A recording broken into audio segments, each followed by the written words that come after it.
नमस्कार। प्रादेशिक समाचार के साथ मैं पूनम किरकेट्टा। पहले मुख्य समाचार।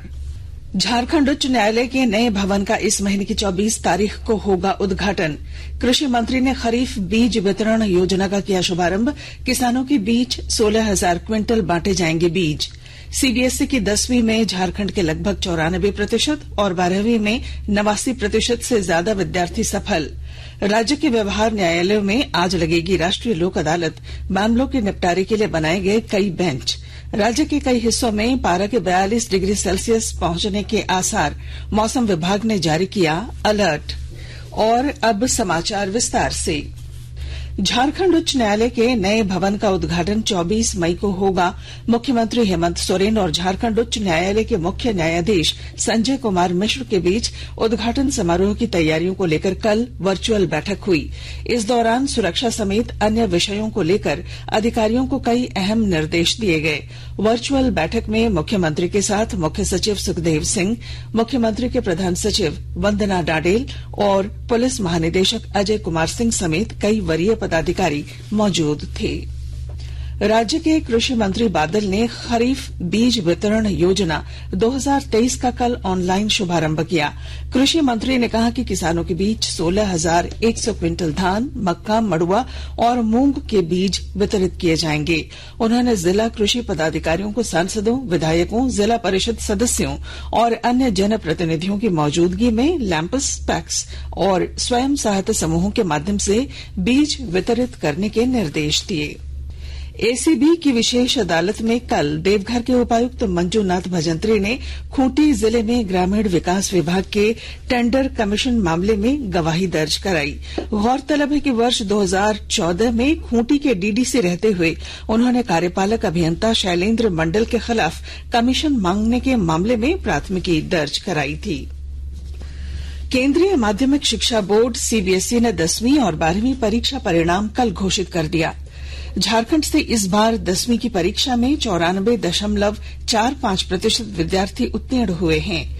इनमें 95.3% छात्राएं और 93.90% छात्रों को सफलता मिली है। 10वीं बोर्ड में रांची के डीपीएस के छात्र पवनी कुमार झारखंड टॉपर रहे हैं। उधर 12वीं परीक्षा में राज्य के 89.72% विद्यार्थियों को सफलता मिली। इनमें 92.94% छात्राएं और 87.45% छात्र सफल रहे। इस वर्ष 12वीं विज्ञान में डीपीएस रांची के एलेक्स सिंह और डीपीएस धनबाद के आदर्श कुमार सिंह, कॉमर्स में धनबाद की आर्ची और कला में रांची की अन्य सिन्हा स्टेट टॉपर थीं।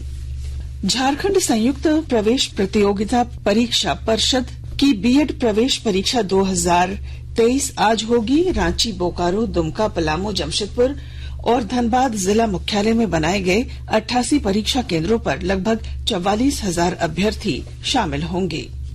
रामगढ़ जिले में प्रधानमंत्री जीवन ज्योति बीमा योजना से ज्यादा लाभुकों को जोड़ा जा रहा है और ब्यौरा दे रहे हैं हमारे संवाददाता।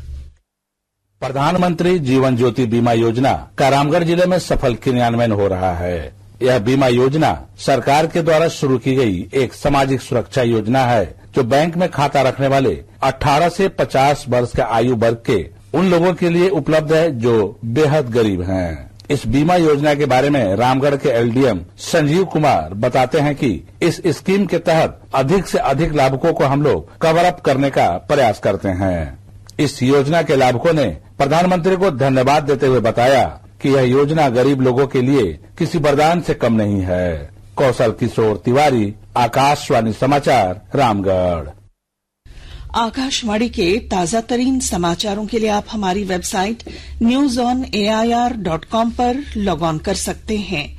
ताजा समाचार Twitter handle @AIR news alerts और Facebook page all India radio news पर भी उपलब्ध है। आप प्रादेशिक समाचार एकांश के ट्विटर हैंडल @AIR news_रांची और फेसबुक, इंस्टाग्राम पेज तथा YouTube channel AIR news Ranchi पर भी हमारे बुलेटिन सुन सकते हैं। प्रादेशिक समाचार आप आकाशवाणी रांची से सुन रहे हैं। राज्य के सभी व्यवहार न्यायालयों में आज सवेरे 9 बजे से राष्ट्रीय लोक अदालत का आयोजन किया जाएगा। राष्ट्रीय विधिक सेवा प्राधिकार के निर्देश पर झारखंड राज्य विधिक सेवा प्राधिकार और जिला विधिक सेवा प्राधिकार की ओर से इसकी सारी तैयारियां पूरी कर ली गई हैं। लोक अदालत में आपसी सुलह के आधार पर वादों का निष्पादन किया जाएगा। इसके लिए जजों के कई बेंच बनाए गए हैं। रेलवे ने धनबाद के रास्ते रक्सौल हैदराबाद के लिए स्पेशल ट्रेन चलाने का निर्णय लिया है। हैदराबाद से यह ट्रेन 13 मई से शनिवार और रक्सौल से 16 मई से हर मंगलवार चलेगी। झारखंड के जसीडीह, मधुपुर, बराकर, चंद्रपुरा, बोकारो, मुरी, रांची और हटिया स्टेशन पर भी इस विशेष ट्रेन का ठहराव होगा।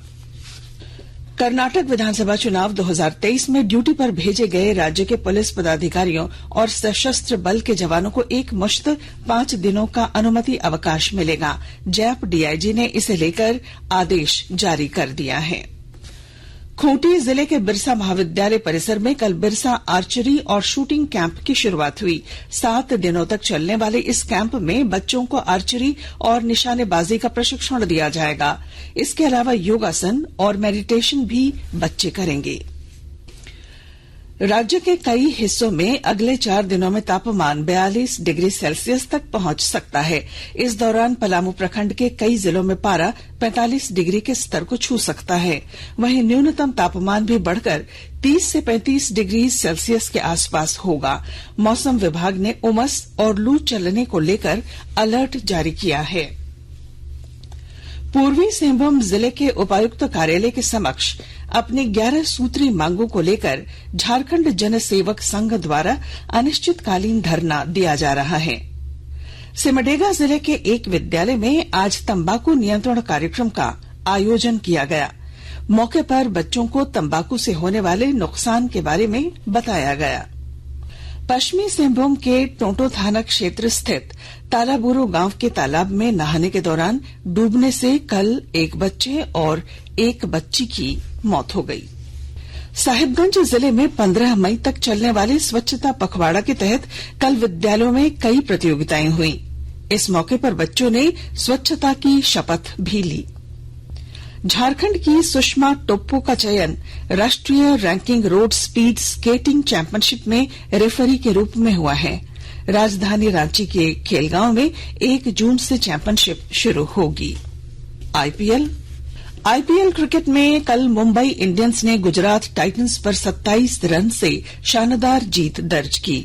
मुंबई के वानखेड़े स्टेडियम में हुए इस मैच में मुंबई इंडियंस ने पहले बल्लेबाजी करते हुए 5 विकेट पर 218 रन बनाए। इस लक्ष्य का पीछा करने उतरी गुजरात टाइटंस की टीम निर्धारित ओवरों में 8 विकेट खोकर 191 रन ही बना सकी। और अब बुलेटिन के आखिर में अखबारों की सुर्खियां। रांची में कैंसर अस्पताल का उद्घाटन और सीबीएसई की 10वीं और 12वीं के रिजल्ट की खबर को भी सभी अखबारों ने प्रमुखता से लिया है। प्रभात खबर ने राजधानी रांची में एक छात्रा की सरेआम हत्या की खबर को पहले पन्ने की सुर्खी बनाई है। दैनिक हिंदुस्तान का शीर्षक है, जमीन घोटाले में छवि रंजन की ईडी रिमांड 4 दिन और बढ़ी। दैनिक भास्कर ने बीएयू में हो रही नियुक्ति पर कृषि विभाग द्वारा रोक लगाने की खबर को पहले पन्ने पर जगह दी है। दैनिक जागरण ने लिखा है, ज्ञानवापी में मिले शिवलिंग की होगी वैज्ञानिक जांच। द टाइम्स ऑफ इंडिया और हिंदुस्तान टाइम्स ने कर्नाटक विधानसभा चुनाव की आज होने वाली मतगणना की खबर को प्रमुखता से छापा है। अंत में मुख्य समाचार एक बार फिर। झारखंड उच्च न्यायालय के नए भवन का इस महीने की 24 तारीख को होगा उद्घाटन। कृषि मंत्री ने खरीफ बीज वितरण योजना का किया शुभारंभ। किसानों के बीच 16,000 क्विंटल बांटे जाएंगे बीज। सीबीएसई की 10वीं में झारखंड के लगभग 94% और 12वीं में 89% से ज्यादा विद्यार्थी सफल। राज्य के व्यवहार न्यायालयों में आज लगेगी राष्ट्रीय लोक अदालत। मामलों के निपटारे के लिए बनाए गए कई बेंच। और राज्य के कई हिस्सों में पारा के 42 डिग्री सेल्सियस पहुंचने के आसार। मौसम विभाग ने जारी किया अलर्ट। और इसके साथ ही आकाशवाणी रांची से प्रादेशिक समाचार का ये बुलेटिन समाप्त हुआ। नमस्कार।